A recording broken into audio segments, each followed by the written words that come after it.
Pozdravljeni. Velika nagrada Belgije nam je postavila kar nekaj zanimivih vprašanj, na katere pa marsikdo ni pomislil.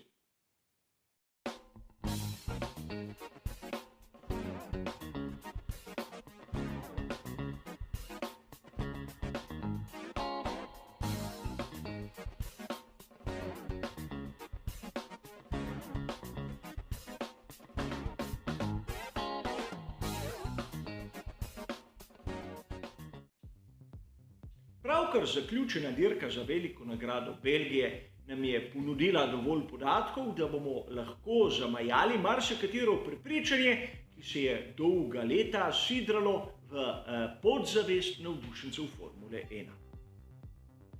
Mnogokrat, ko se opisuje to progo, se jo nekako oriše kot izjemno hitro, ker je pomembno imeti visoke končne hitrosti, kar pa bomo videli, da na primeru Maxa Verstappena ni res. Čeprav je začel iz 14. mesta in končal kot prvi, ni bil tisti, ki bi dosegal najvišje končne hitrosti.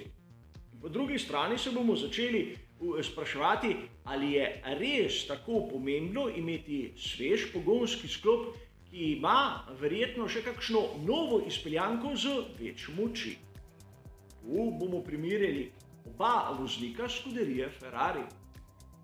Na koncu se bomo dotaknili še tistega malce nerodnega poizkusa Charlesa Leclerca v zadnjem krogu. In skušali bomo dobiti odgovor, če je imel sploh realne možnosti v tistem poizkusu, da bi prehitel Maxa Verstappena. A začnimo s prvim vprašanjem.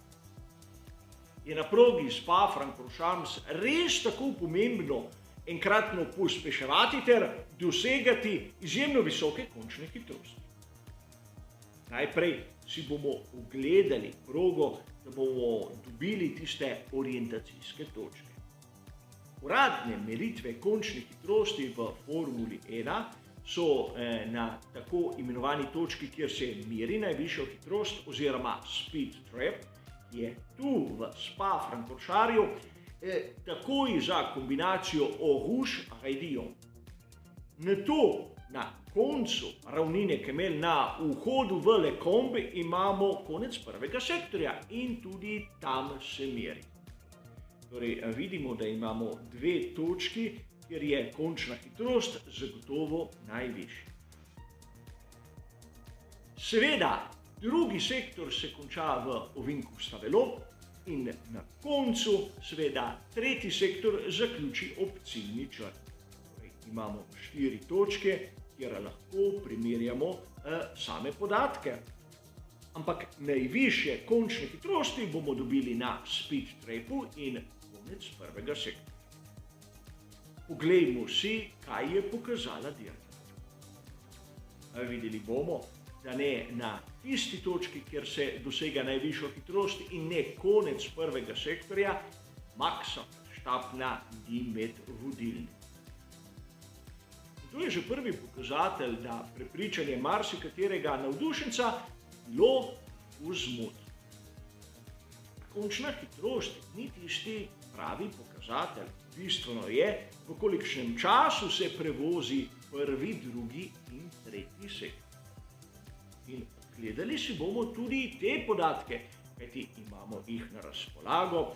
Seveda tu je treba pripomniti, da ne gre za najhitrejši krog razdeljen na 3 sektorje, ampak gre za najhitrejše sektorje, ne glede v katerem krogu so jih dosegli. Marsikdaj se zgodi, če seštejemo te 3 sektorje, dobimo bistveno boljši čas, kot ga je voznik dosegel, ampak ne glede. Mislim, da ste opazili, da v prvem sektorju so najboljši čas dosegli vozniki, ki so imeli tudi najvišje končne hitrosti. To, kot dobro veste, jim ni pomagalo, da bi imeli na koncu dirke najhitrejši krog.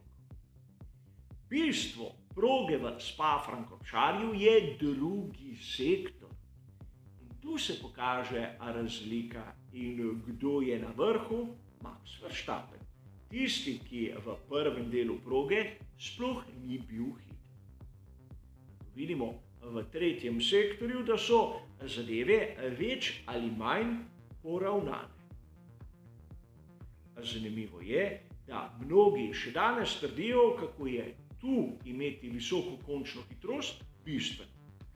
A rad bi vas spomnil, da na samih kvalifikacijah je imel Max Verstappen več kot 60 prednosti pred drugo uvrščenim Carlosom Sainzem mlajšim. V drugi strani, na sami dirki za veliko nagrado Belgije, je bil najhitrejši krog Maxa Verstappena več kot 60 boljši od tistega, ki ga je napravil Charles Leclerc. In to je podatek, katerega ne smemo zanemariti. Sedaj se bomo začeli spraševati, je res tako pomembno imeti nov, svež pogonski sklop, kateri ima morda še malce moči več. To bi moralo biti razvidno na končni hitrosti. Namreč močnejši pogonski sklop omogoča, da bolid prej pospeši in seveda na koncu ravnine doseže višjo končno hitrost. A če primerjam rezultat, ki ga je pokazal Charles Leclerc na dirki s tistim, ki ga je dosegel Carlos Sainz mlajši, bomo videli, da je končna hitrost skorajda identična. Razliko, da Carlos Sainz mlajši ni menjal elementov pogonskega sklopa, Charles Leclerc jih je in zato dirko začel iz dna. Seveda, če primerjamo samo ta podatek med obema voznikoma, se lahko začnemo spraševati, ali se je Ferrariju splačalo menjati elemente na pogonskem sklopu Charlesa Leclerca. Kar se tiče gole končne hitrosti, smo videli, da ne. Kako je bilo z zanesljivostjo, pa sam ne vem, če so bili njegovi elementi iztrošeni, seveda je bila menjava nujna, ampak tega podatka ni. Sedaj si bomo ogledali še nekaj, kar bi bilo zanimivo morda za marsikoga izmed vas. Zgodba vam je znana. V skuderiji Ferrari so Charlesa Leclerca tik pred koncem poklicali na menjavo pneumatik in tako mu omogočili boj za najhitrejši krog na dirki. Vemo, skozi fast lane je vozil prehitro, dobil kazen in na koncu najhitrejšega kroga ni dosegel. Vprašanje je drugo, ali je sploh imel teoretične možnosti, da bi dosegel najhitrejši krog. Videli ste lahko, da v zadnjem poizkusu je dobil rabljene pneumatike soft. A verjamem, da so to tiste pneumatike, s katerimi je dirko začel in so za seboj imele le 3 kroge. Po drugi strani bi vas rad opozoril, da Charles Leclerc, ko je imel primerljive pneumatike z Maxom Verstappenom, je bil bistveno počasnejši. Poglejmo si približno obdobje dirke tam med 30. in 35. krogom. Kolikor bomo pogledali seveda ritem enega in drugega, bomo takoj opazili, da Charles Leclerc je bil z enako tipologijo pneumatik konstantno počasnejši tam med dobro sekundo do sekundo in pol. In v tistem trenutku tudi Carlos Sainz mlajši ni imel bistveno boljšega ritma. Sedaj, če smo pravzaprav iskreni, se moramo zavedati dejstva, da pneumatika soft ni omogočala sekundo in pol boljšega časa na krog, seveda na progi v Spa-Francorchamps. Omogočala je približno sekundo boljši krog. In sedaj, če se spomnimo razlike med Charlesom Leclercem in Maxom Verstappenom, bomo videli, da dobrih 60 seveda je pravzaprav tisto, kar bi lahko pričakovali. Prej je bila razlika približno sekundo in pol, če mu damo korekcijski faktor sekunde, smo približno tam.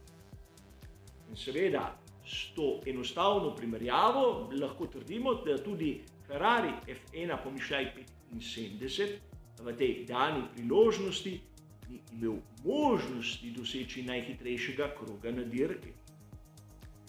Tu bi vas rad spomnil še na nekaj. Malce predtem sem omenil, da praktično enaka razlika je bila pri najhitrejšem krogu na dirki kot tista, ki smo jo videli na kvalifikacijah. In tu je treba poudariti še nekaj. Krog na kvalifikacijah je seveda Max Verstappen odvozil sam, Charles Leclerc je pa nekako pomagal na ravnini Carlosu Sainzu mlajšemu. A ugotovili smo, seveda prav na začetku prispevka, da najvišja končna hitrost na ravnini ni tisti bistven element, ki pripomore k hitremu času. Torej, razumeli smo, da sam potek dirke bi lahko bil čisto drugačen, če bi na primer pri skuderiji Ferrari drugače zastavili sam boj za najhitrejši krog.